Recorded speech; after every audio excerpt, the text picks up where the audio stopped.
Welcome to At the Queen's Table, where we create space for real conversations that help people move forward with clarity and attention. I'm your host, Regina White, the motivational strategist. Enjoy the show.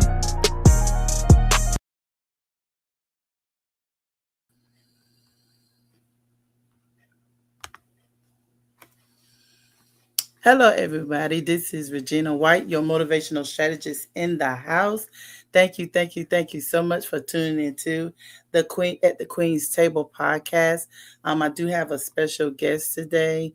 Um, she is like a mental health wellness therapist, and we have a wonderful podcast set out for y'all today, y'all. And like I said, just please excuse my voice because I am fighting with this pollen. I don't know about y'all, but I am really fighting with this pollen. But we're gonna get right into it. But Miss Zandy Evans, she will be coming to us, y'all, in a little bit, and we will be talking about something that's very, very important. And that's how to balance work, family, and mental health wellness.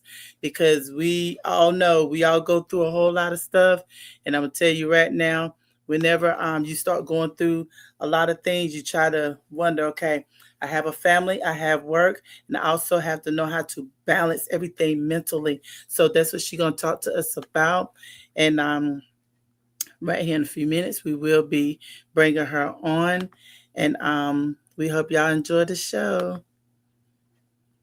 Hey, Miss Zandy. Hey, Miss Regina, how are you doing? I'm doing good. I'm doing good. So, thank you so much for, coming out here, hanging out with us today. And, at the Queen's Table podcast, I was telling everyone how we're going to be tackling the conversation about family, work, and mental health balance. We know as women how we, go through a whole lot of stuff. It's like, I remember my daughters, they gave me this shirt called Mom, and it said Master of Multitasking. So that's what we do best. So would you please let people know who you are and what you do? Sure, sure. And again, thank you so much for having me here on the Queen's Table. I am honored to be here today with you. And like you said earlier, my name is Zandy Evans. I am a licensed marriage and family therapist. I practice out of the state of North Carolina. So typically, I have been working with clients almost a decade now in the mental health, definitely over a decade at this point. And that is one of my areas of forte. I love talking about mental health, wellness, relationships, and well-being. So, hopefully, we got a good one for your audience today. Yes, ma'am. Yes, ma'am, man. Like I said, we about to dive into this conversation because so many women we live, but we don't always talk about balancing work, family, and mental health. So we're very honored that you're able to join us today. So, um, the opening conversation. My first question to you is, um, with the sorry about that. What does mental balance really mean for women who are juggling work and family? I think that's a great question, and I appreciate you asking it. So, you said, what does mental balance really Mm-hmm, mean? mm-hmm, You know, I had some time to really do a little bit of some thinking in my time in doing my work. And what I have found is that mental balance is basically like trying to psychologically balance work, mm-hmm, home, and your self care. mm-hmm, So, really, what balance really feels like sometimes is more mental boundaries more than anything else. And I mm-hmm. think just starting with women, a lot of the things that we have to first make sure we're starting to talk about is not constantly putting ourselves last. And if we are trying to prioritize our things, we need to make sure that we are looking at how we want to balance that. But first, we have to have the boundaries for self and others as well. And that's a really good point because at the end of the day, we always find ourselves putting so many things and so many people in front of us, and and sometimes when we get sick, We really find out who's holding that torch because when we get there, like they can do absolutely nothing. They're like they can't do anything. So, that was a very valid point. About the balance and everything. Because it is very important, especially self care. Because if you don't take care of yourself, you can't take care of nobody else, and you can't Absolutely. help anybody else. So, like I said, many women we feel like our mind never shut off. Always having the first to get up and the last to go to bed, Mhm. because it just seemed like nothing is done unless, we put our hands to it and try to hurry up and get things done, even though we're not taking care of the important stuff concerning us, Right. concerning us, Absolutely. our mental capacity, Right. you And know. I really think that you brought up something as well. We love to nurture. A lot of women, what we are more so, and it could be stereotypical sometimes, but what we are synonymous for and being known as is being nurturing and trying to be caring. And a lot of times that just sometimes mean that everything else everything else comes first Hmm. before you come first. Hmm. And that habit has been something that can be really detrimental to your self care, to who you are as a person, to all the things that you're trying to balance. And there's a lot of things that women, we are balancing. And we need to stand up and acknowledge that we have a lot going on in our life, be it our work, Absolutely. our kids, Hmm. ourselves, our health. We can't leave our health out, right? Because Right. if you're not taking care of your health, just like you said, you trying to get somebody else to try to take care of you to your standard, the way Hmm. that you want others to take care of you, the way that you take care of others, Hmm. sometimes it isn't synonymous. So just like Right. I was saying a little bit earlier, we want to make sure that we are expressing what we need, but putting some different boundaries in place as well as when we're thinking about our mental balance. And you know what? And I used to think, I said, we spend like so much money, like when it comes to um, getting our hair done, getting our nails done, just a simple massage, or even women that gets facial. I feel like that's very important to have that time because that's what we call me time. And me time sometimes it's costly, don't you think? It can be costly. You know what? That me definitely can, and it can cause issues with we when you're taking a lot of the me time and not being aware of how you want to be able to balance it. So I do think Hmm. that that's important to be able to do your self-care, but also keep in mind that sometimes that might not be our self-care as much as it is how we want other people to outwardly see us looking as if we're put together. So quote unquote we're together because Right. we have our hair done, we have our nails done, we have these things to make it look like we're okay while inside we are burning. We're burning Hmm. down inside. And so I want women also to recognize that yes, some of those things can be self-care, but sometimes it's just as much of a chore if it doesn't pour back into you and it doesn't feel as meaningful. Right, right. And that's a valid point, Lord. Like that is a valid point. Because like we said, it's okay to take care of yourself, enjoy yourself a little bit, but then you gotta look at, it's gonna hurt me down the road because I'm taking money from this bill, I'm taking money from the gas. Right. I'm borrowing from Peter to pay Paul. Is that That part, dynamic that that we don't want part. to be getting into? And so now we're creating more issues because Yes. we already have issues with speaking up with what we need at times. Because sometimes there's so much going on that you don't know what you need. Right. Right. That's absolutely right. So can you explain what the mental load is and why it impacts women so deeply? Right, right. That mental load. So let's talk about what that is.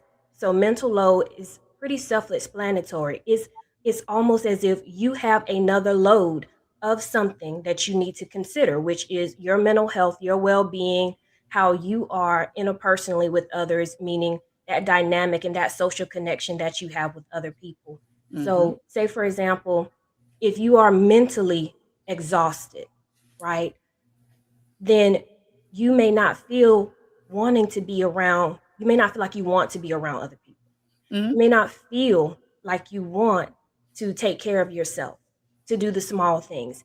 You may not have the energy to show up in the way or in the capacity that you have before in the past.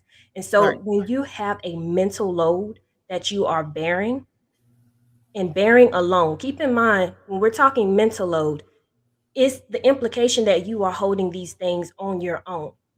See, I can hold a mental load, but I am going to make sure that somebody else is holding it with me. Right. There's only so many things that, you as a person want to be responsible for. And holding the brunt of the weight for your mental load without having the right support and community in place, that's the part that becomes detrimental. So, in answer to your question, what is mental load? It's that psychological piece that you are holding all these things in the air and feeling that you are responsible for all of them, when in reality, what we need is support. Right, right. Because and that's why a lot of times, us as women, we walk around and we feel like we just have this load on us all the time. We're always feeling like we're walking heavy. And most people don't understand, because they really think, okay, you got it together, so you should be able to handle this. You can handle this. And I remember hearing people say even a lion need a shoulder to cry on sometimes, Mm, because they always look at us as being strong, but sometimes we're strong because we have no choice. mhm. We're We're put in laughing to keep from crying at different times, right? It's the smile. Sometimes the Mhm, smile that we have, I think Maya Angelou said it best with the smile, right? mhm. Why does the woman smile? There's so Yeah, many different reasons behind that. And sometimes it's just a mask for the pain that they're holding. And so, if anything, I hope listeners take away today is that you're not alone in any of the things that you are doing mhm. in your mental load and how you're trying to balance things. You might Absolutely. just haven't come across the right resource that you need yet. Absolutely, absolutely. And like I said, when it start coming to mental low, it is an invisible, it's an invisible factor, it's an invisible thing, because they don't see it. We carry it, but they don't see it. And the only Mhm. time they feel it is if, like, uh, the little smallest thing can tip over the iceberg, and we just blow up. We just go clean off. That's when you're gonna feel that load that we carrying. Mhm. So They only saw the tip of the iceberg when in yeah. reality the iceberg spanned the whole ocean. It spanned Hmm. way into the depths of the ocean. And Hmm. so, I get exactly what you're saying with that. Right. And speaking of that, we're gonna talk a little bit about the emotional impact. That type of pressure, it does create a lot of internal conflict. And so let's talk about the emotional side of things. So what are women experiencing mentally and emotionally when they're trying to balance it all? What are they experiencing mentally and emotionally when they're just trying to balance everything? Well, I think you put it best a little while ago. They feel like they're losing their mind. Yeah. I have to be responsible for everything. I have to think of Hmm. everything. And Hmm. if something falls through, the buck stops at me. It's the overextension of self and putting Yeah. all of these things on yourself as Yeah. if you are the one that has to hold everything up, and without you everything just burns down. So, Hmm. with this part of it, that whole piece with the load, with trying to make sure you're being aware, Hmm. you have to make sure that you are taking care of yourself when it comes to this. So that invisible piece, it's not that invisible if we can feel it. Right. And I say no is not a bad word. So if you always this yes person, when you do finally say no, people look at you like you just cussed at them. So, I said, look, I don't have an S on my chest, okay? I'm human. You know, I need some time to process what's going on. I need time to process the reality because y'all put so much on me right now. I don't have time to feel. Hmm. So you know what, like, how do you create that time to have time to feel anything? You How do know. you create time? Hmm. I will give you something even a little bit personal with this. So for me, I am a mom, I am a business owner, I'm running a nonprofit, and Mm-hmm. I'm a PhD candidate with Mm-hmm. National University. One thing that we are, as women, struggling to be able to do is express what we need and when. And if we need something done, how to delegate it. Not just a little bit, but fully. So, not even, you have to account when you're asking someone to do something and you're delegating a task that you typically have to someone else. You have to also delegate the time and the planning to that person Mm-hmm. as well. Mm-hmm. Because otherwise, it's still the same mental load if you feel like you're going to go back in and have to do it again. And so, Right. a big part of this, that balance of that mental and that emotional side of things is pencil people in. It's okay for you to even pencil in yourself, Right. because if you're not on your calendar, when do you get to yourself? That part. That Right. part. Yeah. That's good. If you are taking the time to go get your hair done, if you're taking the time to go get your nails done, these are both appointments. Mm-hmm. You are being protective of someone else's time. That's right. Why are you not being protective of your own time? That's good. So my advice at this point would be pencil yourself in, because you are an appointment too. That's right. I'm gonna pencil mine in right now. Look, right this minute, go and pencil in yourself for your self care, for whatever you need, if that's the case, Mm-hmm. to recharge, recalibrate, and be able to be ready. Because otherwise, you cannot pour from an empty cup. Right. And I look at too, sometimes we don't always eat the same thing. We don't always like to go to the same place. It's just a lot of stuff that we don't do the same as others. So use that time and say, okay, I'm gonna make an appointment because I want to eat da da da da da. Nobody else like it. I do. So I'm gonna Hmm. take my own self out on the date. And that's what Yes, a standing date. Look, and don't do it. Don't make it a one-time thing like it's a yeah. big, right? It's a standing date. I have a standing date with myself Mm-hmm. during this period, and it's predictable and it's consistent, because I want everyone to know around me that this is that time that I'm protecting me. Yeah. That's good. That's good. Y'all find some time to protect yourself. Take yourself out, because before I even met my husband, people used to laugh at me. I used to take myself to the movies. I used to take myself out to eat, and it was like, you don't have a problem with that? No. And I'm Look, glad. not a bit, right? Right. I'm glad I did, because it gave me a chance to redefine who I was, to do self-reflection, to love on me again, to get to know me. Because the thing is, on the daily, we're not the same. We're gonna change just a little bit, Hmm. even yearly, even as we age. So no, I'm not the same 20-year-old back then. I'm in my 40s now, and I like different stuff. So if you don't take that time to actually say, Dad, what do I really like? I thought I liked such and such, but I don't. So use that time to self-reflect, you know. So what are signs of being mentally overloaded? How does a woman recognize when she's mentally overwhelmed before she reaches burnout? Mm. A few things went through my head as you said it. Yeah. One way that you can know is if you are constantly losing patience, if you are irritable, you are short with people all the time, finding something to be upset about, Yeah. feeling that you're complaining, even mentally. It doesn't always have to be out loud. That how could they not know this thing, or why couldn't they have finished doing that thing? Mm-hmm. This is that area of irritability. You will know that you are getting burned out, that you are burning the candles at both ends with that thing that's happening. Right. Another thing that can happen as well is that you won't stop thinking. You're putting out fires that haven't even thought about being burned. Like, you're up at night and you're just pre-planning what could possibly go wrong, in Mm-hmm. the hopes that you're really on top of everything.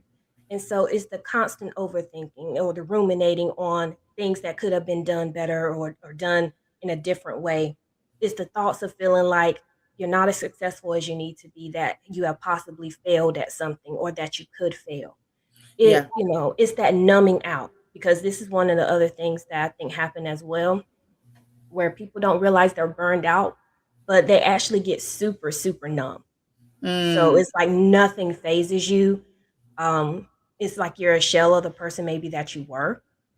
Mm-hmm. And it may come across as very distant, who might seem cool as a cucumber, at least to you. Mm-hmm. But if that's not typically the person that you are more warm, you are more inviting, and you have made ways to distance yourself so much to the point that it doesn't even matter. That means you're not even choosing to hold an expectation. And when we don't hold expectations, our standards are not far behind from falling off as well. Mm. So you kind of lose a lot of those pieces. But those are some of the ways that you definitely could know that you're getting really burned out. And if that's happening, I hope that's not happening for people. But the reality is, I know it is. You know, community support and looking to help yourself so that you Mm-hmm. can first get aware of what's happening and then get ready to get out of it, because you do need to get out of Right, because I used to, see like various people walk around, they be like spaced out, like they're just looking in the air. And I was like, what are they thinking about? But I found myself one point of time I did the same thing. But that's because our brains is like a computer. It just keep moving and moving and moving. And if you have so much stuff on top of your screen that you done open up, things start moving slower. Then you have to that. start clicking some stuff off just so you can move a little quicker. And then if stuff get way too overloaded, you have to reboot. Hmm. Is there such thing as, software updates? And if you don't Yes. eventually do a software update, everything shuts down, Yeah. right? So it's okay. You made a point. You were like, in my 20s, I was one thing. Hmm. As I got seasoned to another era, I'm a different thing, different lights, preferences, experiences. Think about it the same way with the computer, right? If I Hmm. have my brand new computer and I got all these tabs open at the top, I don't always have to prioritize what's most important in my tabs. I can have them all open, because guess what? That's my brand new computer. But what Right. happens a decade later with that same computer without having the maintenance that needs to happen on your computer, right? Hmm. That slowing down, that loaded junk that keeps building and compiling, that's slowing everything down. Hmm. Now I might have to pick and choose what 2 and 3 tabs I have up at any Right. given time, so that I don't just my computer is just done, right? Or Hmm. I'm not getting that updated software that I need so that I can stay young, flexible, and move quicker and with ease. And so that's where that self-care definitely comes in, and also recognizing what type of equipment are you working with. Right, right. And that's a good point because I was thinking about how back then I had Windows 10 and they kept trying to get me to upload the Windows 11. I was like, no, because I'm going to lose such and such and such. And what if it don't work over here? And that's the truth because once you upgrade to the next level, then some things are not compatible. So that's how our life is. We have to realize some stuff just ain't compatible that was compatible in the 20s versus now. So Mm-hmm. that's And you a have to recognize, if you want to operate in Windows 10, when in reality they telling you to update to Windows 11, right? You yes, operating in 10, then you better move carefully, slowly, and prioritize how you want to do it, because your software is out of date.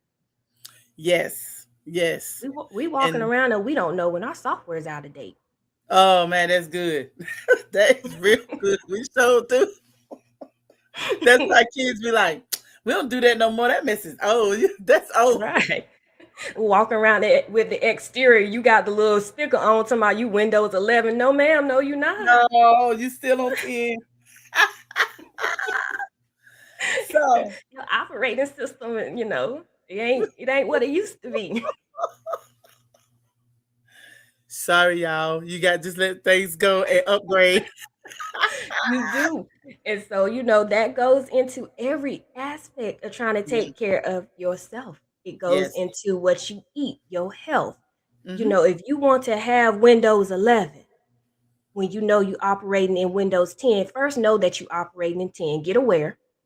So Mm-hmm. that means I have to get a clue and I Right. have to be aware of it. And I don't have to be ashamed of what my operating system is.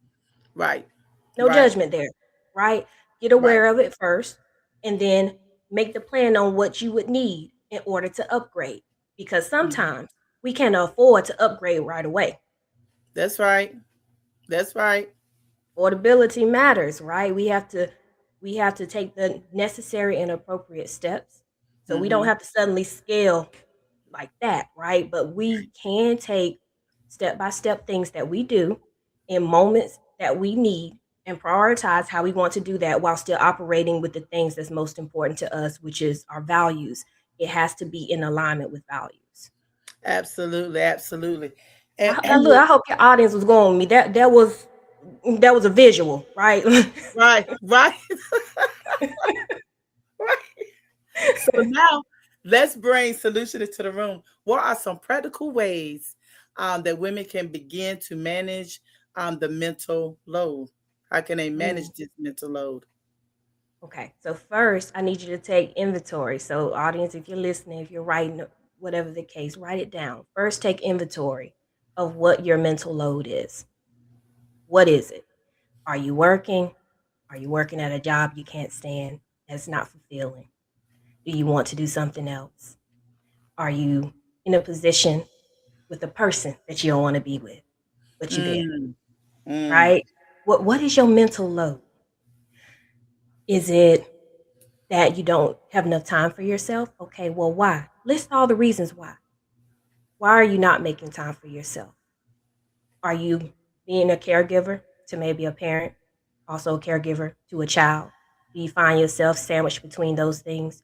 What is really happening? So, first, take inventory of what your mental load is, and it can be very varied. I recognize that that is what it could be. The mm-hmm, next step that you want to be able to do after you take some inventory over what your mental load is in 3 steps, decide how you can carve out time for yourself. I don't care if it's 30 seconds, 5 minutes, every day, carve out a little time mm-hmm. so that you can figure out in those moments of reflection what's really important to you. What do you value? Because sometimes we prioritize things and put things that's we say is important to us when in reality is not as important and that it could take a back seat, not forever, but for a season. Right.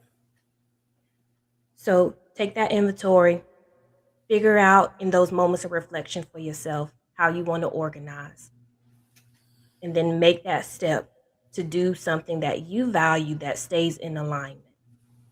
That's right. That's right. Like she said, y'all set realistic expectations. Set the realistic expectations.